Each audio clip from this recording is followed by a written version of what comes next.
বিএনপির মাননীয় ভারপ্রাপ্ত চেয়ারম্যান যারা তারেক রহমান আগামী 25শে ডিসেম্বর বাংলাদেশের মাটিতে পা রাখবেন। আমার কাছে মনে হয় যে বাংলাদেশের মানুষের জন্য এবং বাংলাদেশ জাতীয়তাবাদী দলের জন্য এটি দ্বিতীয় একটি বিজয় উদযাপিত হবে। স্বৈরাচার মুক্ত বাংলাদেশ করার জন্য স্বৈরাচারকে বিতাড়িত হওয়ার মাধ্যমে আমরা একটি নতুন বাংলাদেশ পেয়েছি।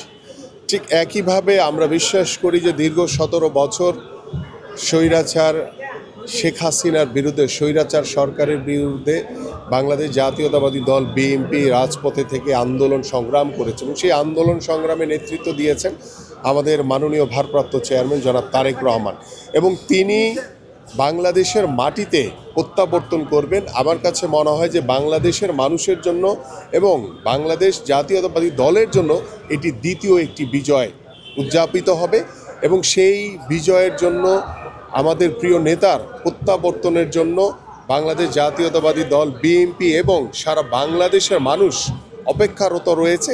যে বাংলাদেশ জাতীয়তাবাদী দল হচ্ছে একমাত্র গণতান্ত্রিক একটি দল, যে বাংলাদেশের গণতন্ত্রের জন্য সবসময় বিএনপি কথা বলেছে, বাংলাদেশের মানুষের ভোটের অধিকারের জন্য বাংলাদেশ জাতীয়তাবাদী দল বিএনপি কথা বলেছে, এবং বাংলাদেশের মানুষের অধিকার আদায়ের জন্য বিএনপি সবসময় কথা বলেছে। সেই বিএনপির মাননীয় ভারপ্রাপ্ত চেয়ারম্যান যারা তারেক রহমান আগামী 25শে ডিসেম্বর বাংলাদেশের মাটিতে পা রাখবেন।